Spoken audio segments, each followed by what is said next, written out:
L'idée ici, c'est de se cultiver sans se ruiner. On n'est pas là pour aller à l'opéra puis pour pas manger le soir. On y va et on se régale, ok? Bonjour, j'espère que vous allez bien. Je m'appelle Emmanuelle et ici on parle de culture et de spectacles vivants. Aujourd'hui, c'est l'heure de parler des tarifs, des sous, de la monnaie. Je vous donne tous mes bons plans et astuces de petits rats de l'opéra. Non, c'est pas vrai, j'ai pas été petit rat de l'opéra, mais je suis vraiment un petit rat et je vais souvent à l'opéra. L'idée ici, c'est de vous trouver des propositions et des solutions pour qu'à la fin de la vidéo, vous puissiez aller voir un spectacle, peu importe votre budget, même 0 €, peu importe le type de spectacle et votre expérience. Si jamais vous avez la curiosité et l'envie de découvrir ce que d'autres humains ont envie de partager sur scène, que ce soit possible pour vous. Et pour suivre un peu les spectacles qui m'ont parlé, ceux qui m'ont un peu moins plu, etc., vous pouvez aussi vous abonner à la chaîne et à l'Instagram. Et à l'Instagram, sur l'internet. Oui, j'ai 83 ans, mais c'est grâce à cette expérience que je connais les bons plans. Bon, je me pose ici pour vous parler de ça, parce que cette année, j'ai vu plus d'une trentaine de spectacles sans y consacrer tout mon budget, et on parle de lieux comme l'Opéra, la Philharmonie, le Palais des Congrès, le Théâtre Sylvain Montfort, le Théâtre de la Ville, de Châtelet, de la Villette, bref, des grandes structures, mais aussi des plus petites, pour tous les budgets. Déjà, la base, c'est de savoir que le spectacle vivant a à peu près le même rythme que l'école.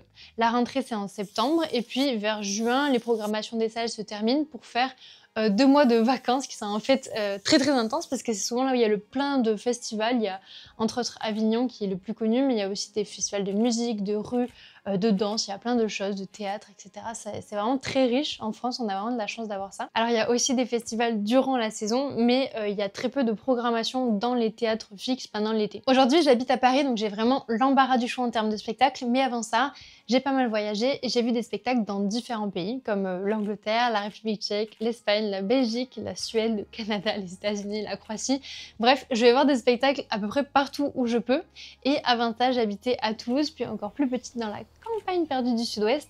Et malgré tout, ma famille m'amenait voir des spectacles dès que j'étais assez petite. J'ai commencé peut-être vers mes 5-6 ans, je pense, avec des festivals de contes, des concerts, du cirque, du théâtre, puis de la danse. Pour moi, globalement, tout ce qui se joue sur scène en face d'un public, que ce soit les battles, les spectacles de rue, etc., tout ça, c'est des spectacles. Je compte aussi les gros concerts, genre si tu vas voir Taylor Swift, pour moi, c'est un spectacle. Et ça m'a profondément construit et enrichi de voir ces humains nous raconter ces histoires sur scène, au point où j'ai ouvert cette chaîne YouTube pour partager cette passion avec vous. Et aujourd'hui, je vous donne mes meilleures astuces pour aller voir un maximum de culture pour pas cher. Où et comment chercher, comment s'organiser et comment trouver des spectacles qui vous parleront vraiment. Première possibilité, c'est le bénévolat. Souvent dans les festivals ou même à une échelle plus locale sur la durée, vous pouvez accéder à des spectacles contre du temps et un peu de travail. Par exemple, moi je sais que j'ai longtemps été bénévole au festival Circa à Auch, où je faisais des entrées de spectacles en vérifiant que les tickets soient bons, pour avoir le droit de rentrer ensuite sous les chapiteaux et voir les spectacles. Mais ça peut être plein d'autres types de bénévolat. Ça peut être faire la buvette, faire des crêpes, participer aux décorations, à l'accueil des artistes. En vrai, c'est souvent une très belle expérience humaine, et c'est aussi un petit pied dans le monde du travail, ce qui est aussi valorisé sur votre CV si ça vous intéresse. Et c'est souvent un bon plan si vous pouvez libérer un peu de temps. Toujours dans la gratuité, il y a aussi des spectacles gratuits, tout simplement, et beaucoup plus que ce que vous imaginez. Déjà les festivals de rue, typiquement, l'an dernier, j'avais fait le 11 Bouge, qui est le festival du 11e arrondissement de Paris, qui propose plein de spectacles gratuitement pour tout le monde, mais aussi ça peut être des concerts associatifs comme le gospel que j'ai vu avec ma copine Camille, que je vous en ai parlé dans une de mes vidéos favorites. Cette phrase n'est pas française, mais vous avez compris. Il y a les journées du patrimoine aussi, où il y a des spectacles gratuits à plein d'endroits. Et il existe aussi ce qu'on appelle les présentations d'étapes de travail. Alors à Paris, moi j'ai moins connaissance de ça, mais à Toulouse, j'allais beaucoup en voir, à la Grainerie entre autres.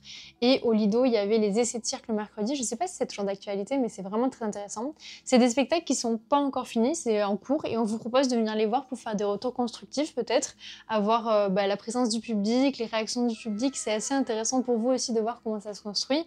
Et souvent, c'est quand même déjà bien avancé et c'est intéressant à voir. Puis après, avec les universités et le travail, souvent il y a des offres qui sont pas forcément mises en avant pour les spectacles. J'ai appris typiquement qu'il y avait des spectacles à tarif réduit plus d'1 an et demi après être arrivé à la BNF. Et je sais qu'avec la fac, on avait accès à plein de spectacles. Maintenant, on passe à la catégorie gratuit pour vous, mais idée de cadeaux qu'on vous offre ou que vous offrez, ça peut être des spectacles, une sortie culturelle. Je sais que quand j'étais plus jeune, mes parents m'avaient offert des places pour le Cirque du Soleil à Paris pour mon anniversaire, et à mes yeux, c'était juste fou. J'imaginais pas du tout qu'ils pourraient m'offrir un si beau cadeau. On avait vu Allegria. Et on s'en rappelle tous avec vraiment beaucoup de joie. Enfin, vraiment, c'était trop bien. Encore l'an dernier, pour mon anniversaire, on m'a offert des places de spectacle. Pour mon pot de départ à la BNF aussi. Puis moi aussi, j'en ai offert à mon tour. Bref, c'est trop cool. Et par exemple, mes collègues, ils m'ont offert une carte cadeau, donc ils n'ont pas eu besoin de choisir les spectacles. Et j'étais trop touchée parce que j'ai vu plein de spectacles et c'est une attention qui me correspondait vraiment et ça me fait vivre des moments. Et quand je vais au spectacle et tout, je pense à eux et ça me touche trop. Je trouve ça trop chouette. C'est vraiment des moments qu'on peut pas oublier, c'est des instants de vie, quoi. C'est donner aussi de son temps, de son énergie, c'est trop cool. En spectacle cadeau, je fais aussi gagner des places de spectacle sur Instagram et d'autres personnes le font aussi. Je pense directement à 3615 Rocco. N'hésitez pas à regarder et à jouer pour aller voir des spectacles gratuits. Ça nous fait trop plaisir de pouvoir vous offrir ces opportunités-là. Ensuite, on commence à payer, mais pas trop cher. Il y a plein d'abonnements pour différents types de publics. Moi, j'ai 27 ans encore aujourd'hui et j'ai le droit toujours au pass jeune de plusieurs structures, dont l'Opéra de Paris. Ces abonnements jeunes, ils ont plusieurs formes, mais en gros, on te propose des réductions et tu dois choisir entre 3 et 5 spectacles sur toute la saison. C'est vraiment des bons plans en fait pour découvrir plusieurs spectacles dans un lieu qui vous parle. C'est moi ce qui m'a permis d'avoir des places pour des ballets de fou à 16 € avec une visibilité qui était trop belle. Si jamais j'ai fait une vidéo dessus pour voir le rapport qualité-prix, confort, visibilité à l'opéra, je vous la mettrai par ici. Et je vais prendre mon exemple personnel pour être plus clair, mais du coup, je regarde un peu ce qui va être programmé l'année prochaine. Là, je vois qu'il y a des ballets classiques, c'est moins ma came, et des ballets plus contemporains qui me parlent un peu plus. Donc pour le pass jeune, j'ai le droit à 3 ballets pour 48 €, soit 16 € la place. Et je choisis d'aller voir La Place, qui est fort connue dans le milieu de la danse et que je suis assez curieuse de voir. Un spectacle mystère qui est un truc sur la vidéo, ça peut être vraiment un top ou un flop, mais j'ai envie de prendre le risque de le découvrir. Et après, on n'est pas du tout dans le risque, je vais voir Crystal Fight que j'ai déjà vu, je crois l'année dernière ou il y a 2 ans, et j'étais vraiment en mode je donnerais beaucoup pour le revoir. Bah 16 € finalement. Alors pour choisir les abonnements, ce qui est un peu compliqué, c'est qu'il faut avoir une sorte de visibilité sur toute l'année. Alors il y a des gens qui ont ça avec leur travail, mais moi pas tout à fait, donc c'est vrai que je sais jamais trop si je serai dispo. Personnellement, j'aime bien prendre les après-midi, je le prends sachant qu'avec l'abonnement, je peux éventuellement bouger les dates si jamais ça m'arrange pas trop. En vrai, j'essaie de pas me stresser, je prends un peu au hasard, je prends des places qu'on me propose, bam. J'ai 3 spectacles pour la saison suivante, 3 spectacles par an. C'est déjà plus que la majorité des gens qui sont pas dans le milieu du spectacle, hein. C'est déjà l'occasion de se prendre 3 claques visuelles ou émotionnelles ou autres. En vrai, c'est déjà très très cool, hein. Donc ouais, regardez, en vrai, moi je sais que souvent le dimanche après-midi, bah, c'est rare que j'ai des propositions de travail à ce moment-là ou des rendez-vous pro à ce moment-là, donc je peux prendre plutôt le dimanche. Le mercredi soir, pareil, c'est pas souvent un endroit où j'ai beaucoup de choses, mais regardez un peu et après sachez que vous pouvez toujours vous arranger, bouger.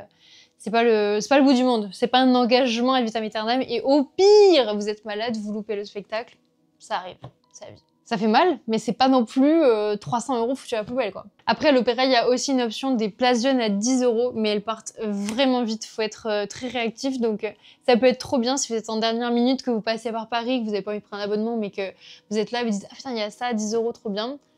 Mais faut être actif, quoi. En vrai, moi, plus petite, je rêvais d'aller voir des spectacles à l'opéra, donc c'est un truc que je m'offre assez régulièrement, mais c'est une forme de spectacle qui peut aussi ne pas du tout vous parler. Et ce qui est chouette, c'est de découvrir un peu ce qui se fait à droite à gauche, pas qu'à l'opéra. Là, ça fait 4 ans que j'habite à Paris, c'est la première fois que j'ai autant de temps et d'énergie pour aller voir des spectacles. Avant, avec le travail, c'était un peu plus compliqué d'en voir autant, mais dans les abonnements, je vous dis un peu les endroits où j'ai l'habitude de prendre des passes. Si jamais ça peut vous donner des idées, moi, je vais souvent avoir un pass à Chaillot, le Théâtre National de la Danse.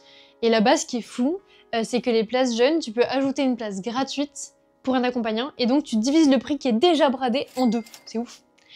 Puis souvent, je prends des places aussi à la Villette, au Théâtre du Châtelet, au Théâtre Sylvia Montfort, avec qui je collabore déjà depuis le début de la saison aussi, au Théâtre de la Ville. Et puis, j'essaye de vous faire découvrir de plus en plus de lieux et de programmation à travers les vidéos. Donc, si vous voulez en apprendre plus et vous voulez vous inspirer, n'hésitez pas à vous abonner pour soutenir le projet. Il existe aussi des abonnements illimités. C'est un peu genre le Netflix de la vraie vie.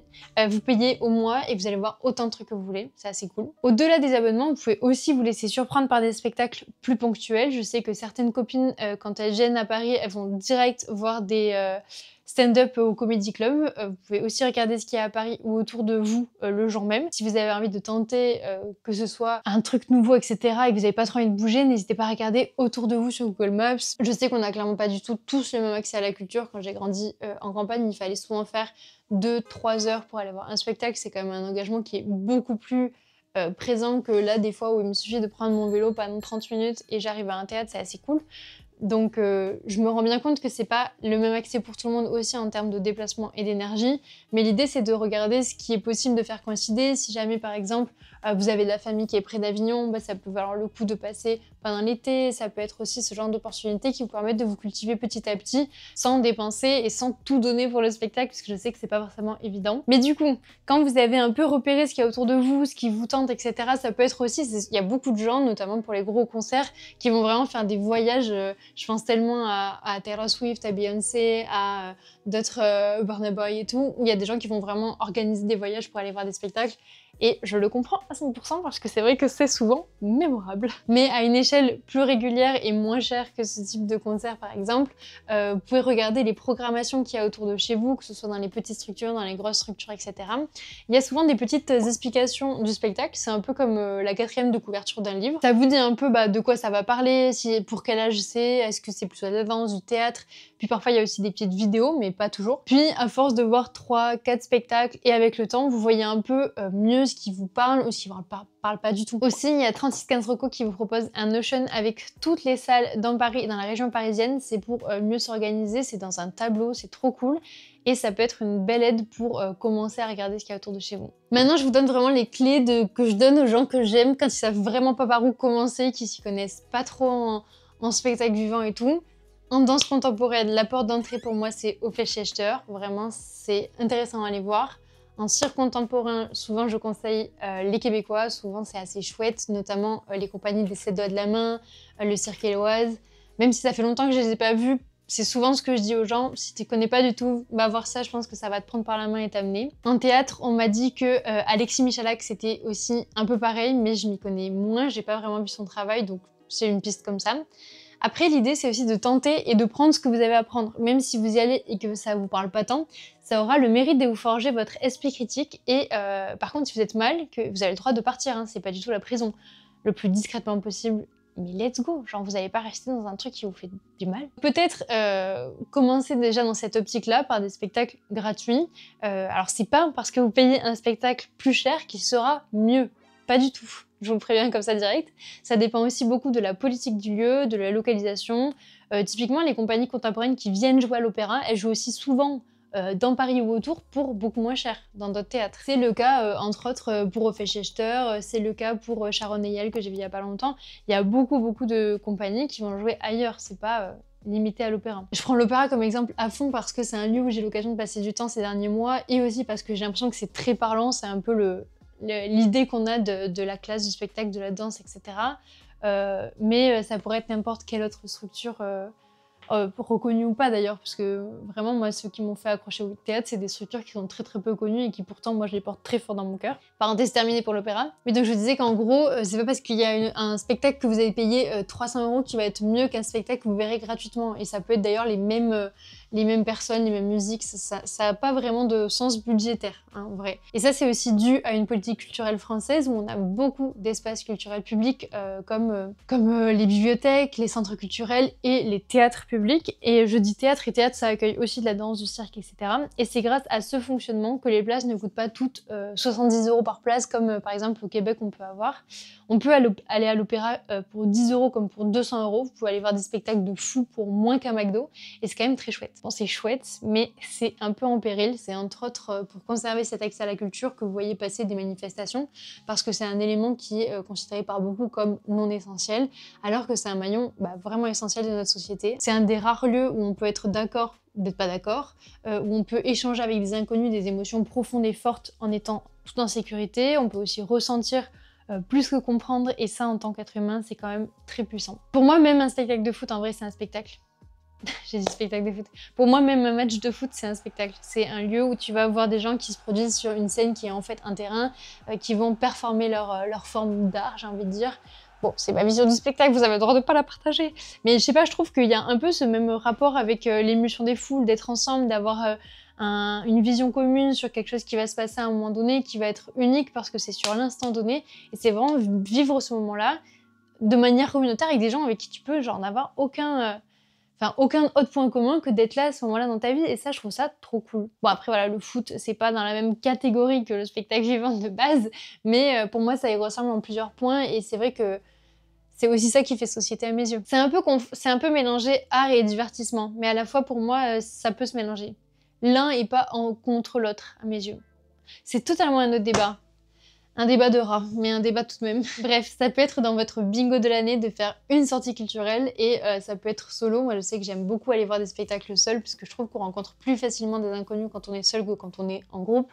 Et je fais souvent des chouettes rencontres. Mais ça peut être aussi une sortie entre amis, en couple, en famille, qui vous fera sûrement un souvenir pour de longues années et des sujets de discussion assez inopinés, peu importe ce que vous allez voir. Je vous rajoute juste comme ça, je suis allée chercher, il y avait des plateformes dont on m'avait parlé, Ticket Nook et Shop Ta Place, qui sont deux espaces sur lesquels vous pouvez avoir des réductions. Je vous les mets en description. Je ne les ai pas testés, ce n'est pas en collaboration, donc je ne sais pas exactement ce que ça vaut, mais on me les a conseillés et ça peut vous permettre d'avoir des tarifs réduits sur des places de dernière minute, tout ce que j'ai compris. Il y a plusieurs endroits où vous pouvez trouver des offres de ce genre. Je vous mettrai celles que je connais et n'hésitez pas aussi à mettre celles que vous connaissez en commentaire en description pour compléter tout ça. L'idée c'est de trouver vraiment des solutions pour faciliter ça, donc je vous mets tout ce dont je vous ai parlé en description et foncez.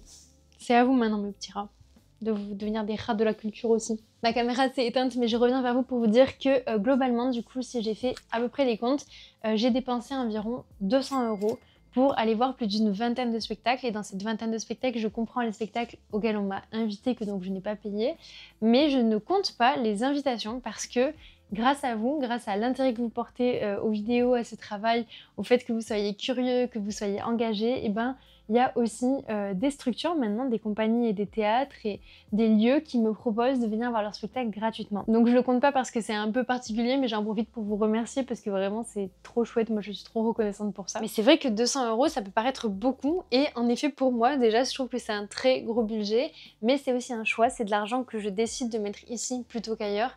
Par exemple dans les choix que je fais, j'achète pas beaucoup de neuf en habits, j'achète beaucoup de seconde main et je privilégie vraiment ça, c'est souvent moins cher et dans une démarche éthique, écologique, etc. Mais c'est vrai que c'est un choix de budget, pareil pour, je sais que le maquillage, vraiment si j'étais en roue libre, je pense que je pourrais en acheter plus, mais je considère que j'ai déjà assez de choses de ce qu'il me faut et donc j'en achète très peu, je dis pas que c'est pour hiérarchiser, etc.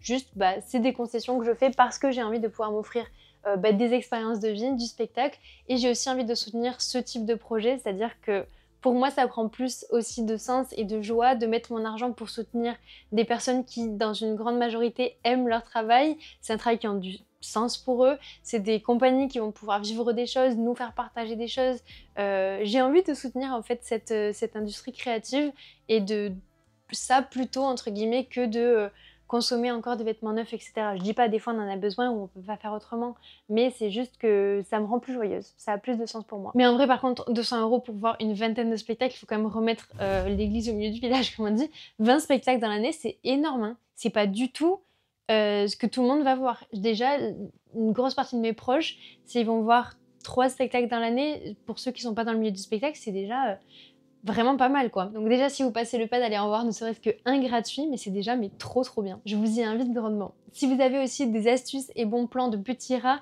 n'hésitez pas à les mettre en commentaire, à me les envoyer en DM par mail comme vous voulez, on fasse grandir un peu cette communauté pour trouver des moyens d'accéder à des spectacles, des concerts, des battles, plein de choses gratuites. Moi je continue de partager le plus possible sur Instagram. D'ailleurs j'ai trouvé un nouveau bon plan que je vais vous partager tout de suite. N'hésitez pas aussi à me dire si la vidéo vous a plu, à vous abonner pour soutenir le projet. Merci d'avoir passé ce moment avec moi et allez voir des spectacles. Des bisous!